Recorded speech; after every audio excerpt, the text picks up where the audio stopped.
We've been looking at the ancient teachings of Buddhism and how they may need translating, or if their original meaning has been lost, there might be teachings that we've needed to find particular ways to emotionally engage with. And recently we've been looking specifically at some of the key ideas that Sangharakshita has focused on, and the ones that he's translated for us here in the modern world. So that's the theme. And last week we had a talk from Bodhinaga, and it was entitled Strong Self or No Self. And I'm building on what he talked about last week. And last week he ended with in the arena of having to go beyond ourselves. And he was talking about the Bodhisattva ideal. So that's where we're starting this evening, with the Bodhisattva ideal. Oh, and it's called The Arising of the Awakened Heart. So this is our first area, the Bodhisattva ideal. So Bodhisattva, Bodhi means awakening or enlightenment. It means knowledge, spiritual knowledge, knowledge of reality. And Sattva means being. So a Bodhisattva is a being who is dedicated to awakening. And somebody who's dedicated to awakening and to gaining enlightenment, not just for their own benefit, but for the benefit of all beings. So to live as a Bodhisattva is to live as someone who's committed to gain enlightenment for the benefit of all beings. So a Bodhisattva isn't just concerned for their own spiritual awakening. This is the altruistic aspect of enlightenment, seeing that there's no separation between being dedicated to the awakening of other people and being concerned with one's own spiritual growth. So they come together. Through our own spiritual growth, we can be dedicated to the awakening of other people. And Sangharakshita calls the Bodhisattva the ideal Buddhist.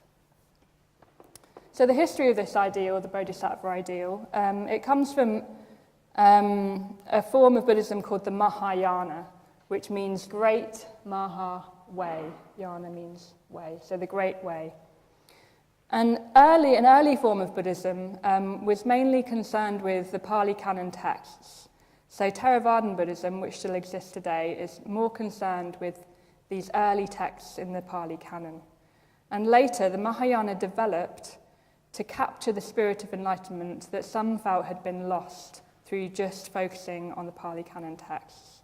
So the spirit of enlightenment, the altruism in the Dharma, the compassion of the Buddha, this was what was being emphasized in the Mahayana and what is emphasized in the Bodhisattva ideal.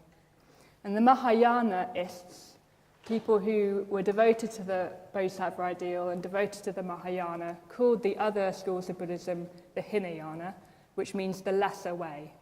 So they thought their way was great, and just focusing on the Pali Canon text had lost this spirit of enlightenment, the altruistic aspect of enlightenment. So this may have been because years after the Buddha had died, there was no longer an example of the Buddha to see in the world. So the Buddha is a supreme example of compassion and wisdom, and the combination of compassion and wisdom. And he was no longer around in the world. So to bring out this compassionate aspect was to bring back the spirit of enlightenment. So we can see compassion as being the emotional equivalent of wisdom. So it's all very well learning the teachings, getting to know what they mean, but we need to act them out, and we can act them out in the form of compassion. And a quote from Sangharakshita is that it is in friendship or maitri or metta that we may find the emotional equivalent of the intellectual understanding of the doctrine of no self. And if that's confusing, listen to Bodhinaga's talk from last week. So it is in maitri or metta that we may find the emotional equivalent of the intellectual understanding of the doctrine of no self. So we need to put our understanding of the teachings into action, and that may well look like love, it may well look like compassion. Because you could say that the Buddha's inner experience is expressed more by who he is and what he did than just by what he said. And the Pali Canon is mainly a record of his teachings, of what he said. Though in there also there are stories and what's the word? When you recount how somebody behaved, his actions, the way that he related to other people. It's all there in the Pali Canon, but over the years it kind of got a little bit lost and people focused more on the doctrine or the formulaic teaching. So the kindness and compassion, it was there in the original text, but it began to lose emphasis within Buddhist schools. It began to lose its impact. And that's why Mahayana Buddhism came along to bring back this spirit of enlightenment, the altruistic aspect. So in Mahayana Buddhism, this is the Buddhism of Tibet, China, Japan, Korea, across the world. Embracing and living out the Bodhisattva ideal became the main goal of practice as a way of re-emphasizing the centrality of compassion. So to gain enlightenment for the benefit of all beings.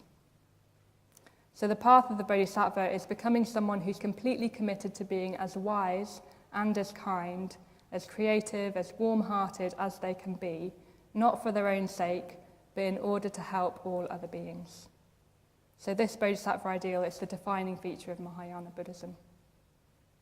So we're emphasizing altruism, spiritual awakening for the benefit of all.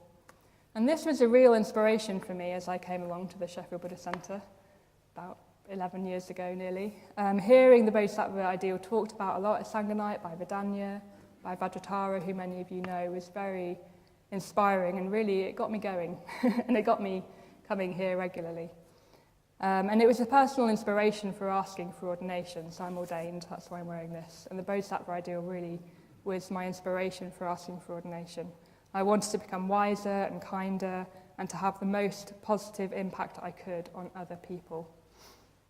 So we often talk about going for refuge. Effective going for refuge is when one becomes, is invited to join the order. But that all sounded to me a bit dry, or I just didn't even pick up on it really, the idea of going for refuge. It's not dry, it's precious and wonderful. But to me, it was the Bodhisattva ideal that really got me going.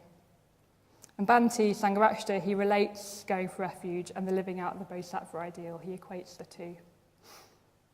So I went off on my first ordination training retreat at Tirunelloka to the Bodhisattva ideal retreat. I was like, right, I like the Bodhisattva ideal, I'll do that one first. It was great. I came back and I found life quite difficult upon returning from the retreat. I was witnessing the pain in people's lives, the monotony of life. Everything seemed quite bleak. I found it hard to maintain this inspiration that I had coming off retreat. I found it hard to practice in different conditions than the retreat offered. And I had this phrase going around in my head at that time, in that kind of tricky time after the retreat, which I think I'd known from my first Sangha retreat was on the Bodhisattva ideal. And so I had this phrase going around in my head while I was having this experience, that the power of good is weak, but the power of evil is vast and terrible. So the power of good is weak, but the power of evil is vast and terrible. And I knew this phrase was from the Dharma, and I had it going around in my head, and it wasn't really helping. I was like, okay, this may be true, but what do I do with that? It was bleak, and it was horrifying. So I thought, okay, well, I better find the quote and see what it's actually saying.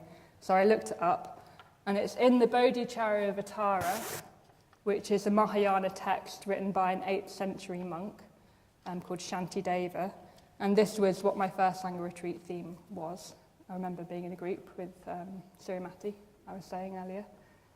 So yeah, I looked up the quote in here and I read on to see what it had to say. So I'll read you where it comes from in here. The power of good is always weak, while the power of evil is vast and terrible. What other good could conquer that, were there not the perfect awakening mind? Those who long to transcend the hundreds of miseries of existence, who long to relieve creatures of their sorrows, who long to enjoy many hundreds of joys, must never abandon the awakening mind. So that was a bit more helpful, reading the whole quote. So this awakening mind that we must never abandon, that is so precious. It's valuable, it's a precious jewel, and it helps us to stay with and enact our intentions to help others. If we have a heartfelt wish to benefit others, then this precious jewel of the awakening mind will help us to do that. It will help us to transcend suffering despite or even due to the adversity that we face, despite the hundreds of miseries, as I said. And maybe it won't just help us, maybe it's what we need if we want to do that. It's precious. So what is this awakening mind? So the phrase awakening mind is translating a word bodhicitta, and that's what the title of this talk is. It's the arising of the awakened heart. Awakened heart is bodhicitta. So that's this word here. So the awakening mind, the awakened heart. Bodhi means awakening. It's the same as the Bodhi and Bodhisattva. So awakening, enlightenment, spiritual knowledge. And chitta is an interesting word because you could translate it as mind or thought or consciousness, but you can also translate it as heart. In Buddhism, there's no separation between mind and heart. And it might be more helpful to think of it as heart, because sometimes mind just comes with connotations of pure intellect or pure logic, whereas we're looking for a word that contains deep feeling and deep understanding. So the awakening mind or the awakening heart, bodhicitta. And bodhicitta utpada means the arising of. So what we need, if we're going to face the hundreds of miseries of the world, is this, the bodhicitta, and we need it to arise. We need bodhicitta utpada. And one becomes a bodhisattva upon the arising of this. And this might all sound quite strange and like you've not heard it before, but if you have been part of a sevenfold puja here in Sheffield, you will have heard this being talked about. So in our puja that we do, we say the very first line, in order to invite the enlightened mind. So within that phrase we are saying, in order to invite bodhicitta. And later in the rejoicing in merit section we say, I rejoice in the arising of the will to enlightenment. And that was always my favourite phrase doing that puja. I rejoice in the arising of the will to enlightenment. That's saying that you rejoice in bodhicitta. So bodhicitta, it's not just a thought, it's a whole attitude to life. It's not a mental state or an activity or even something from our personal will. And I've got another quote from Sangharakshita. He's written, well, there's a book called The Bodhisattva Ideal, which is a book that's based on talks that he gave about the Bodhisattva Ideal. And he says, the arising of the bodhicitta represents the manifestation, even the eruption within us of something transcendental, the emergence within our ordinary experience of something of a totally different nature. It sounds quite mysterious, doesn't it? Let's go a bit more into it. Well, actually, first, I'm just going to say what my experience was writing this talk a little bit. So, firstly, sometimes reading the Bodhisattva Ideal, thinking about what I was going to say about bodhicitta, sometimes I felt something like overwhelm. It was too mysterious, it was too beyond, it was too huge, and there it was. So it was something like overwhelm. It was just the sheer sublimity and magnificence of this ideal, or the potential of this. But the overwhelm, really, I think it was more just excitement. It represents something new, something beyond me, something beyond my current experience. And at times that can be a little bit like, whoa. So it might be more accurate to say that I was quite awed by it. And I've got another quote by Sangharakshita about his experience of the Bodhisattva Ideal and how it's helped him. So this is Precious Teachers, a book about him meeting the people that taught him in India. And he is about to take the Bodhisattva ordination that he took from someone called Dado Rinpoche, who was one of Bhante's key teachers and also a good friend.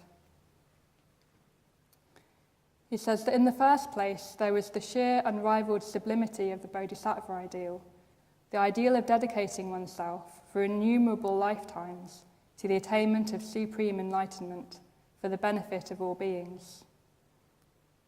In the second, there was the fact that, as enjoined by my teacher, Kashyapji, I was working for the good of Buddhism, and that I could not do this without strong spiritual support.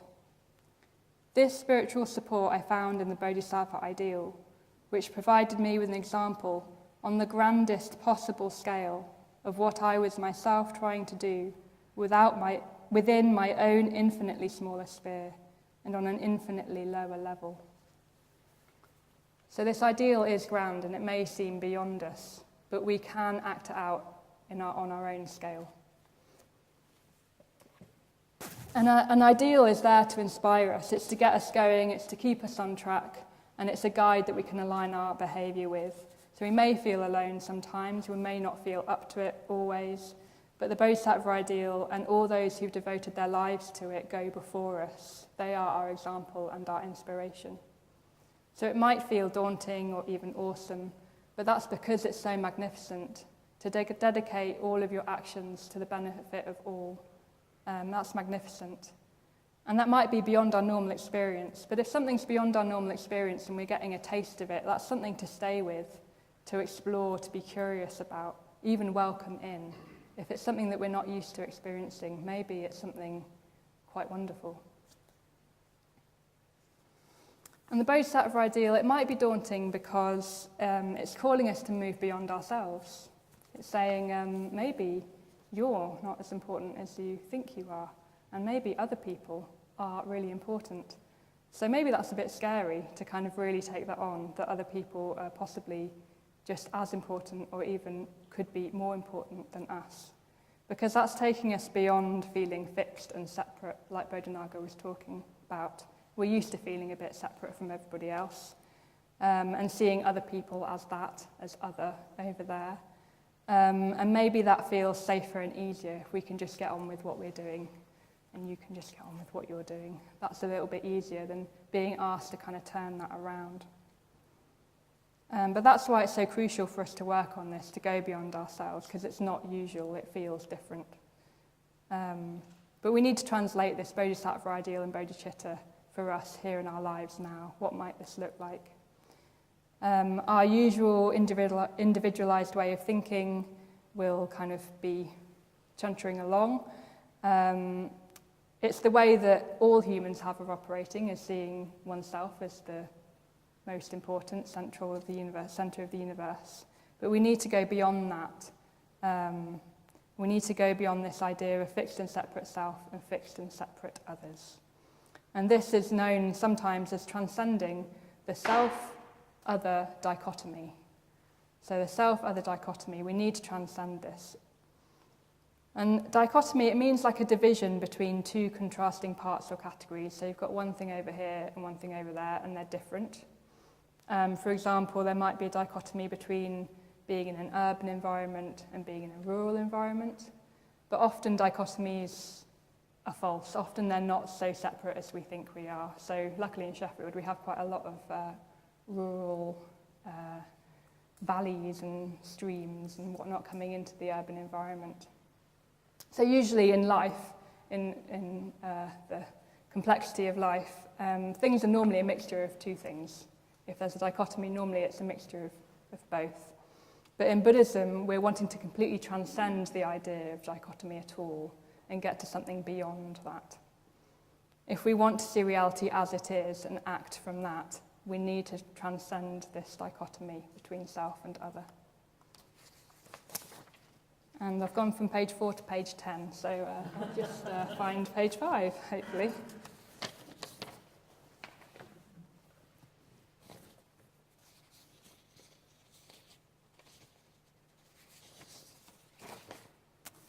Okay, so Sangharakshita had some things to say about how to transcend the self-other dichotomy, so let's look at what he had. So he likened the false sense of self and other as being separate to being like a twisted band. Might sound a bit weird. Not like a rock band. More like this. So I've tried to draw it, and I've got my little trusty hairband, which you probably won't be able to see as a model. So this is a hairband. It's a round bit of elastic. And if it's twisted, you can see it looks like there's two sides to that. There's a side over here and a side over there. So that's one side for self and one side for other. So this is a twisted thing. But reality is more like that. So self and other, actually, we're more interrelated than that. Humanity is basically one. That's another one of Sangharakshita's phrases. So we see the world as a twisted band, and we need to see it more like this. And Auntie said that, therefore, we need to work on this bit in the middle. We need to work at kind of loosening that up and untwisting the twist. So how might we do that? So we've got lots of practices that help us to do that. You could meditate. There's devotional practice like puja, and I'll come back to that later. Mantra chanting, visualizing or recollecting the Buddha and his qualities. The Buddha is a vision and example of how we could be.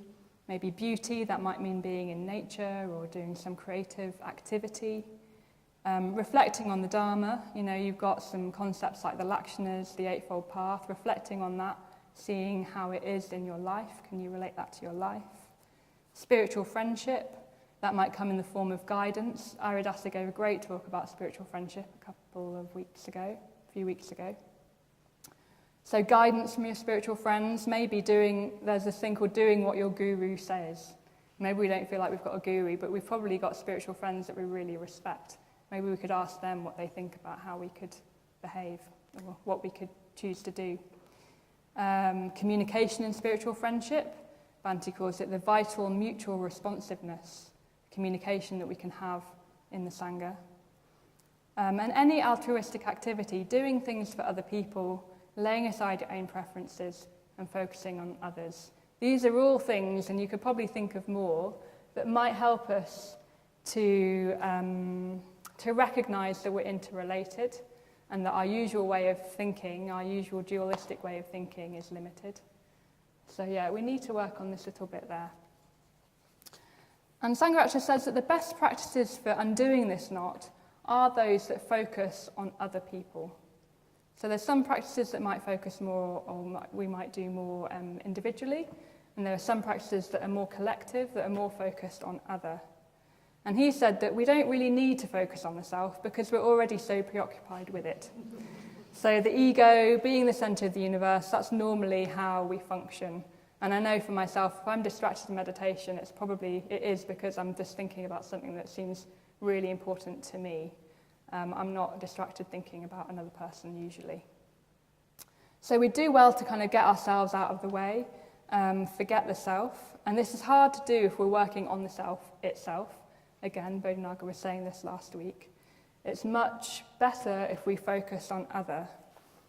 And there's even kind of versions of the drawing where normally we're that with self and like that with other. So this is not our usual experiences of ourselves being way bigger. And what we need is to kind of play around with that and get much more of something like that going. So the other kind of takes up maybe more, we've got more of a sense of others than we would normally do. And the Bodhicharyavatara has quotes that back this up. So I'm just going to read some of these quotes. You'll recognise Bodhinaga used them a bit last week too. All the suffering in the world comes from obsession with ourselves. All the joy in the world comes from goodwill for others. Why say more? The fool looks out for his own benefit. The sage acts for the benefit of all. Just look at the difference between them. And I should dispel the suffering of others, because it is suffering like my own suffering.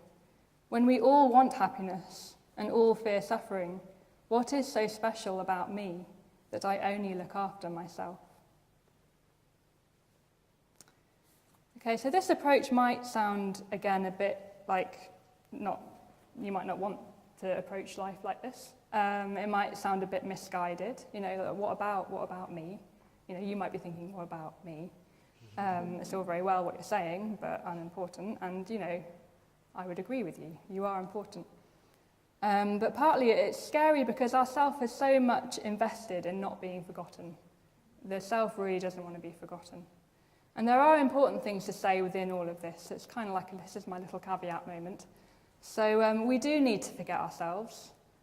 We do need to focus on others. But what we're forgetting is what isn't really there in our experience if we look for it. We're forgetting this idea of being fixed and separate. And that's where all our selfish actions come from.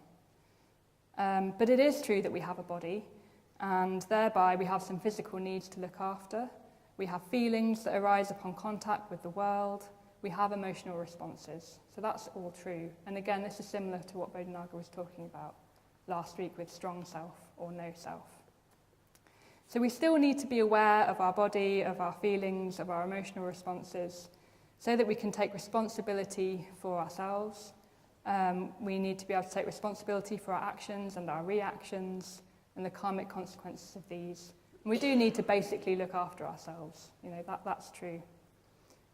And this awareness of ourselves, that's also what makes it possible to find the gap and choose skillful action. But as we're developing awareness in this way of ourselves, we must also be developing awareness of other people. We need to try out the truth that by focusing on other people, we can go beyond the fixed and separate sense of ourselves that we would do well if we could forget. And if we can do that, then we'll align ourselves much more with the reality of interconnectedness. We'll transcend the self-other dichotomy, and we'll do this successfully by focusing on others, maybe more truly than if we were just concerned with ourselves. So as Vidanya would put it, we do need to look after our own boat. I don't know if you remember talking about boats, Vidanya, but I remember it. So you need to look after your own boat, but only so that you can serve the whole fleet. So if you imagine a whole fleet of boats, even an armada, I think, if you're all kind of setting off across the ocean, if you don't look after your own boat, you're just going to crash into all the other boats and you won't really help the situation. So we do need to look after our own boat, but only so that we can serve something higher, something that's beyond ourselves. The aim isn't just to have a nice, shiny boat. So what might this look like? What might focusing on others look like? It might be that you have people in your life that you can think of as people who are really compassionate, really altruistic, really concerned with other people rather than just themselves. Maitri Vasin is a great example of this. Sorry to pick on you again, Maitri Vasin. Happens a lot, but it's because you put yourself in situations where you can help people, serve people. You're always looking out for how you can help. It might look like doing errands for other people, taking care of other people's needs, maybe experiencing joy in doing things for other people. And you might just find that there's some transformation of your experience if you're doing things for other people. So look out for that. You might experience yourself as differently, as usual, as bigger. I think in my own experience, I remember times where I was kind of in town and I was mainly there to kind of pick stuff up for other people and just feeling like this kind of deep welling kind of happiness and joy being in town and seeing everybody milling about town. And I remember thinking, if I was just here for buying something for myself, I don't think I'd be experiencing this kind of expansion that I was experiencing and this kind of almost like there was less separation between me and other people. And now standing here and giving this talk, I love the Dharma and I want to serve the Dharma, and that's my kind of inspiration for talking. When I woke up in the morning, I would have quite liked to have stayed in bed, and I had Rocky the cat with me, and I thought it'd be great if Rocky could just do it for me. But it is my experience that if I go beyond myself and think about other people and how, by hearing the Dharma, that could help, that helps me have a different experience of myself than I ever thought I would. And I've got another quote. It's very quote-heavy, this talk, but this is also from the Bodhisattva Ideal by Sangharashta. Your outward goingness must be a natural expression of your spiritual experience and spiritual strength. Your outward goingness must be a natural expression of your spiritual experience and spiritual strength. But what I'm saying is that this spiritual experience and strength can come from doing things for other people, contributing to a context rather than just getting something from it. In a way, you can't just wait for the one before you do the other. You can't just wait until you've got all that spiritual experience that's like the size of a mountain before you do something for other people. In a way, by doing stuff for other people, that will build that spiritual strength. And this leads me to another way that Bhante Sangharashta, Urgyen Sangharashta, talked about this self-other dichotomy and how to try to transcend it. So,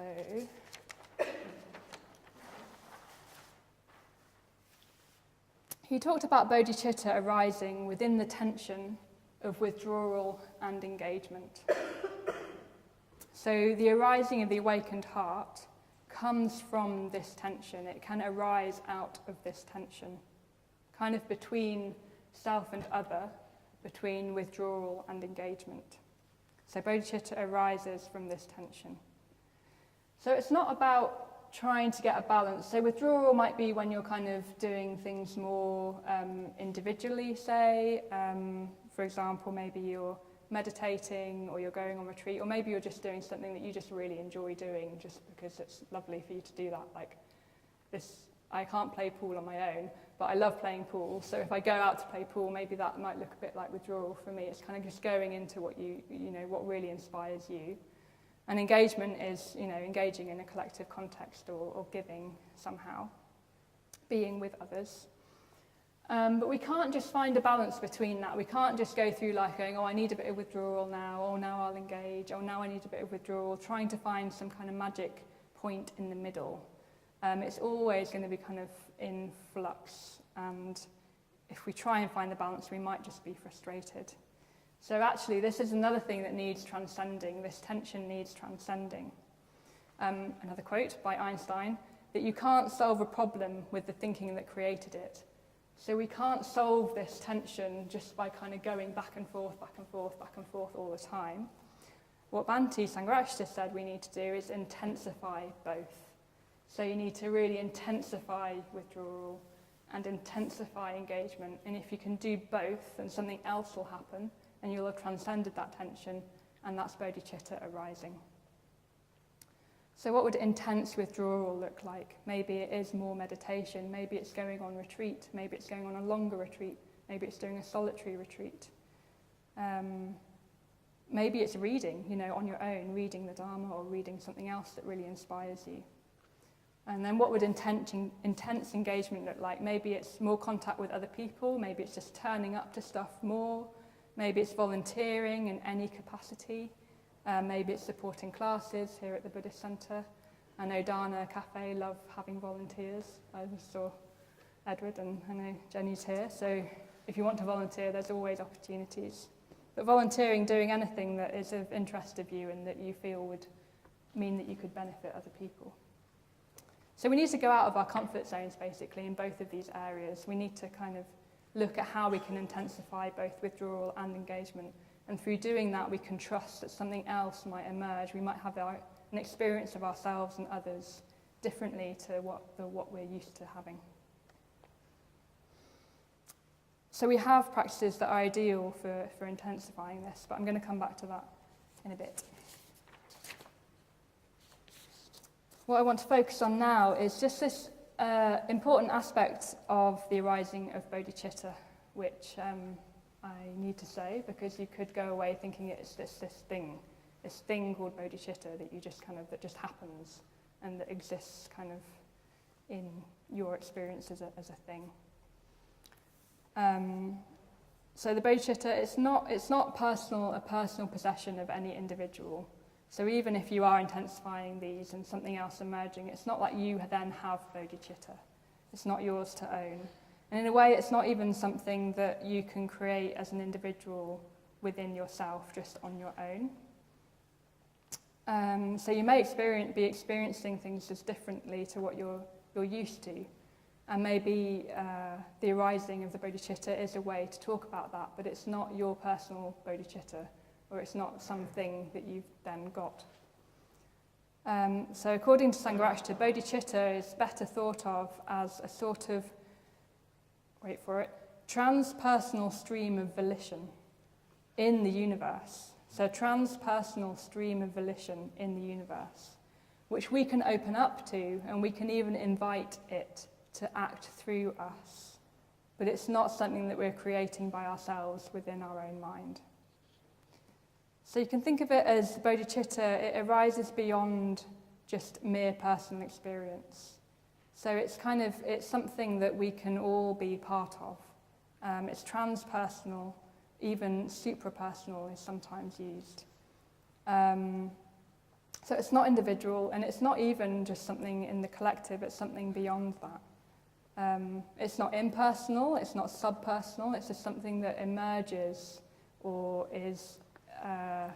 happening that we can tune into, we can open up to, and we can invite to act through us. It's reality, basically, as it is. We don't really see it this way. So you can think of it as like, I was trying to think, what's this like? And maybe it's like if you have, sometimes you might, some people might like drawing or have some other kind of creative inspiration. Just when you're really in the flow of something, or you feel like something's happening that's beyond you, it's like you're not even choosing it, it's just kind of happening. Creative artistic inspiration, or just when you're inspired doing anything really, and it just feels like everything's much easier than it normally is when you're in the flow. So it's not a thing. And you can think of it also as like the beauty of orchestral music. There's all the individual people playing their orchestra instruments, the violin and the tuba and the whatnot, the clarinet and things like that. And each person in the orchestra is doing their own thing, but something is emerging from that, and there's the beauty of the whole orchestra. And it's more than the sum of the parts. It's like, it's just something that's emerging.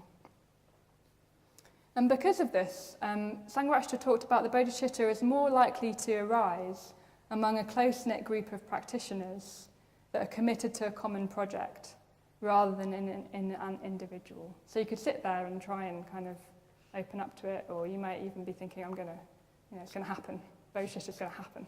Me, right now. But it's more likely to arise among a group of practitioners that are committed to a common project. And this is symbolized in the Triratna order and the Triratna movement by a bodhisattva called the Thousand-Armed Avalokiteshvara. And if you come to the puja next week, we'll have an image of Avalokiteshvara, and you may well have seen it already. You may well have heard the story of Avalokiteshvara. We tell the story on the introductory course of Avalokiteshvara and his 1,000 arms. So this is a symbol for how there can be different individuals responding to bodhicitta. And Avalokiteshvara holds bodhicitta to his heart. He has a jewel that he holds to his heart. And then he has 1,000 arms that are all acting inspired by, or the bodhicitta is acting through his 1,000 arms. And the bodhicitta unites all of these arms, all of these different hands. So the hands are all doing something different, something individual, but the bodhicitta is acting through all of them. And this can represent the movement as a whole. We are all arms, hands of the Bodhisattva Avalokiteshvara. Bodhicitta unites us, and it can act through all of our arms, whatever it is that we're doing. Okay, so having said that bodhicitta isn't a thing that we can personally own, I'm going to come to this practice of puja and talk about how puja, the sevenfold puja, can help or is one way of bodhicitta arising. So puja can kind of prepare us for the arising of this transpersonal or suprapersonal force. And we're going to do the sevenfold puja next week, so you can all come and try it out. So puja, it literally means worship, and it can take the form of an act of devotion towards an ideal. So that's what I'm talking about when I say puja. And the sevenfold puja that we do in Triratna, it's got a long history in Mahayana Buddhism. So the words that we use are taken from that Bodhicharyavatara text that I was reading from right at the beginning. So it's all in that text by Shantideva from the 8th century.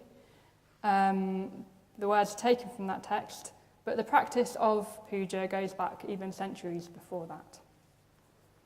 And as pretty much all things that we do here, that we learn about here and that we put into practice, Urgyen Sangharakshita, we have him to thank for it. And we have him to thank for the importance that he placed on ritual. So Bhante Sangharakshita cherished ritual, and he really clearly saw the need for it as part of our lives. He really saw the need to bring puja, bring ritual home. And reading a book called Ritual and Devotion, he describes his experience of being in England in 1964 when he came back from India. to take part in the Buddhist Society summer school. So there was this society, Buddhist Society in England. They had a summer school. He went to it, and he said, let's do some ritual, let's do some puja. And the people that were running the Buddhist Society said, nah, we don't need ritual, people aren't interested in ritual, only 5 or 6 people will probably turn up to it, it's not worth doing. And Sangharakshita thought, well, it is worth doing, and even if only 5 or 6 people will do it, I will put it on. So 9 o'clock in the evening, he was there to do a ritual. And everybody went. So about 140 people went to it every night. And he said, it was difficult to get them all into the room. Many people remarked that a special atmosphere was created. Something special manifested. They knew not how, they knew not why. So there we go. Thank you, Sangharakshita, for getting us going with ritual. So the symbolism of doing the puja, or the symbolism of the puja, is that we're inviting bodhicitta. We're inviting bodhicitta into our mind, into our hearts. And it's as though we're inviting an honoured guest into our living space. Just as you might kind of create the conditions for your guest, your honoured guest, to come to stay with you. By doing puja, by engaging in puja, we are inviting the bodhicitta as an honoured guest into our mind, into our living space.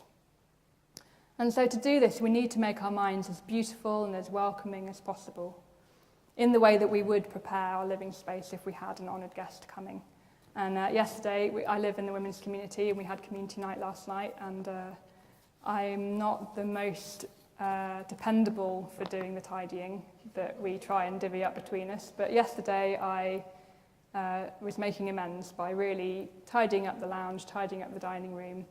And I personally enjoyed the evening so much more from having tidied. And I thank Sangeeta and Vicky and other people who I live with who keep our house clean and tidy.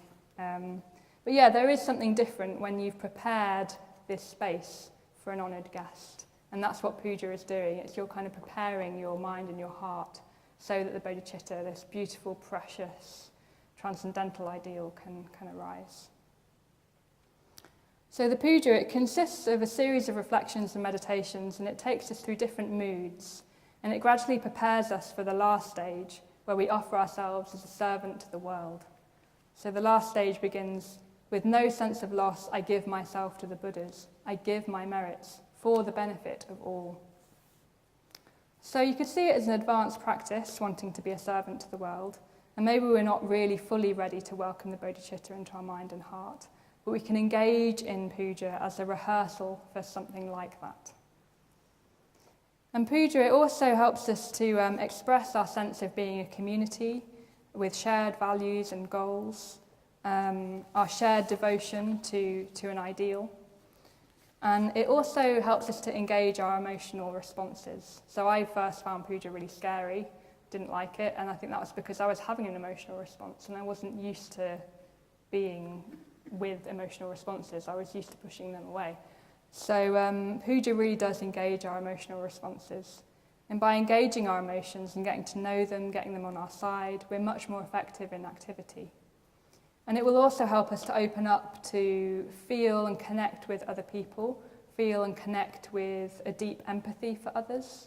So by doing puja, we are accessing our emotions, which can give rise to empathy. And empathy is at the heart of the Bodhisattva ideal. You know, we have to be aware of suffering, aware of the suffering of others, to want to benefit all beings, to help to offer a way to alleviate suffering. There's a traditional phrase that bodhisattvas are those who hear the cries of the world. So we need to hear the cries of the world. So this approach that I've been describing, opening up to and inviting something higher than ourselves into our mind, into our heart, that might seem a bit strange or even alien to us. We're much more used to thinking of like, okay, I'm going to do something, I'm going to create something, this will be a result of my effort. But the enlightened mind is completely outside our present experience. If it was familiar to us, it wouldn't be transcendental. So we are likely to experience the enlightened mind, bodhicitta, as something that might be coming in from outside. So can we be open to that? Can we be open to the arising of something that's outside of ourselves, beyond ourselves. Can we welcome that in? So I had a summary. I'm run out of time, but generally we've been looking at how to serve others as a way to transcend self-other dichotomy, intensifying both withdrawal and engagement to transcend the tension. Bodhicitta is something that will arise in a collective more than in an individual. It's not something that we can own. Bodhicitta is an expression of reality that we can invite and open up into. And puja is a central way we can do that. So this week maybe experiment in meditation with the idea that something might be happening beyond our own efforts when we're focusing on the breath or on metta. We're setting up the conditions for something to arise that's outside our present experience. Can we tune into that? Is there something that is beyond our usual experience? And yeah, come back next week to experience the Sevenfold Puja, and maybe invite the arising of the awakened heart, invite the enlightened mind.